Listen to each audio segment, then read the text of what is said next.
హైదరాబాద్ నగర శివారు ప్రాంతంలో ఘోర రోడ్డు ప్రమాదం చోటు చేసుకుంది. ఈ ప్రమాదంలో 4 విద్యార్థులు స్పాట్లోనే చనిపోయారు. ఈ ఘటన మోకిలా పరిధిలోని మీర్జాగూడ వద్ద చోటు చేసుకుంది. మీర్జాగూడ గేట్ వద్ద అర్ధరాత్రి దాటాక శంకర్పల్లి మండలం దొంతానాపల్లిలోని ICFAI కళాశాలలో BBA తృతీయ సంవత్సరం చదువుతున్నటువంటి విద్యార్థులు వాళ్ళంతా కూడా మోకిల నుంచి హైదరాబాద్ వైపు వస్తుండగా ఈ యొక్క దుర్ఘటన జరిగింది. వేగంగా వెళ్తున్నటువంటి వారు కారు అదుపు తప్పి రోడ్డు పక్కనే ఉన్నటువంటి చెట్టును బలంగా ఢీకొట్టింది. ప్రమాద తీవ్రతకు కారు పూర్తిగా నుజ్జునుజ్జు అయిపోయింది. ఎంత దారుణంగా పరిస్థితి తయారైందంటే అక్కడ అంటే ఎంత వేగంగా వారు ఉన్నారనే దానికి అద్దం పడుతుంది. అక్కడ ప్రమాదం జరిగినటువంటి విజువల్స్ అనేటివి పూర్తిగా ఆ కారు ముందు నుజ్జునుజ్జు అయిపోయింది. ఈ ప్రమాదం సమయంలో కారులో 5 విద్యార్థులు ఉండగా 4 స్పాట్లోనే చనిపోయారు. మరో విద్యార్థినికి తీవ్రంగా గాయాలు కావడంతో ఆమెను ఆసుపత్రికి తరలించారు. ఇక మృతులను సూర్యతేజ, సుమిత్, శ్రీనిఖిల్, రోహిత్గా గుర్తించారు. గాయపడ్డ మరో విద్యార్థిని నక్షత్రగా గుర్తించారు. ఇక సమాచారం తెలుసుకున్నటువంటి మోకిలా పోలీసులు ఘటనా స్థలానికి చేరుకొని సహాయక చర్యలు చేపట్టారు. మృతదేహాలను పోస్టుమార్టం నిమిత్తం తరలించి కేసు నమోదు చేసుకుని దర్యాప్తు చేస్తున్నారు. చేతికి వచ్చిన పిల్లలు ఇలా అర్ధాంతరంగా మృతి చెందడంతో వారి కుటుంబాలలో కళాశాలలో ఇప్పుడు తీవ్ర విషాద ఛాయలు అలుముకున్నాయి. ఎంతో భవిష్యత్తు ఉన్నటువంటి విద్యార్థులు కళాశాలలో మంచి చదువులు చదువుకొని BBA మంచి చదువులు చదువుకొని ఒక అద్భుతమైనటువంటి లైఫ్ను లీడ్ చేస్తారని చెప్పేసి ఎన్నో కలలు కన్నారు వాళ్ళ తల్లిదండ్రులు. కానీ వారు ఇలా రోడ్డు ప్రమాదంలో ఊహించినటువంటి ప్రమాదానికి గురవడము, స్పాట్లోనే 4 చనిపోవడంతో ఇప్పుడు ఆ 4 కుటుంబాలలో కూడా తీవ్రని ఆవేదన అయితే వ్యక్తమవుతుంది. ఇంకొక అమ్మాయి 5వ పర్సన్ ఆమె కూడా ప్రస్తుతం సీరియస్గానే ఉన్నట్టుగా తెలుస్తుంది. తను కూడా తీవ్ర గాయాలయ్యాయి. మనకు విజువల్స్ చూస్తే తెలుస్తుంది ఆ కారు ఎంత డ్యామేజ్ అయింది అనేది, ఎంత తీవ్రతతో యాక్సిడెంట్ జరిగింది అనేది చూస్తున్నాం. మొత్తం అది తుక్కు అయిపోయినటువంటి పరిస్థితి. ఎంత స్పీడ్లో ఉంటే, ఎంత వేగంతో వచ్చి ఆ చెట్టుని గుద్దుకుంటే ఆ కారు ఇంత దారుణమైనటువంటి పరిస్థితికి తయారవుతుంది అనేది మనకు అర్థమవుతుంది. అలా చూస్తే కారు మొత్తం కూడా మధ్యలో ఉన్నటువంటి సీట్లో కూర్చున్నటువంటి వాళ్ళందరినీ కూడా ఈ కార్ అనేది మొత్తం డ్యామేజ్ అయిపోయి దాంతోనే ఆ పర్సన్స్ని మొత్తం దాంట్లోనే ఇరుక్కుపోయేలాగా చేసి అక్కడే చనిపోయేలాగా చేసినట్టుగా కనపడుతుంది. అంత తీవ్రమైనటువంటి ప్రమాదం ఇది. ఆ విజువల్స్ చూస్తే మనకు స్పష్టంగా కనపడుతుంది.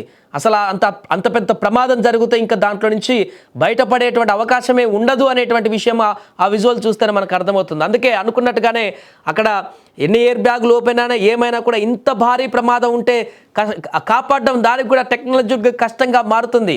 ఎయిర్ బ్యాగులు ఓపెన్ అయినా కూడా ఎయిర్ బ్యాగులు కూడా పగిలిపోయేటువంటి ప్రమాదం ఉంటుంది ఇంత హెవీగా ప్రమాదం జరిగినప్పుడు.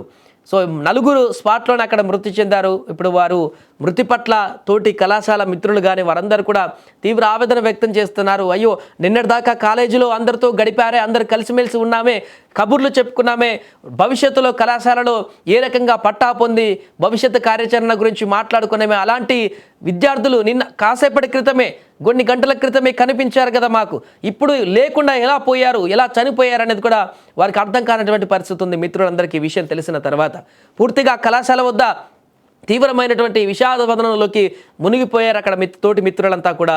ఒకేసారి 4 విద్యార్థులు కళాశాలకు సంబంధించిన వారు మృతి చెందడం అంటే కాలేజీలో ఉన్నటువంటి వారికి కూడా ఎంతో బాధ కలిగించేటువంటి పరిస్థితి ఉంటుంది. అలాగే ఇక కుటుంబాల సంగతి చెప్పాల్సిన పని లేదు.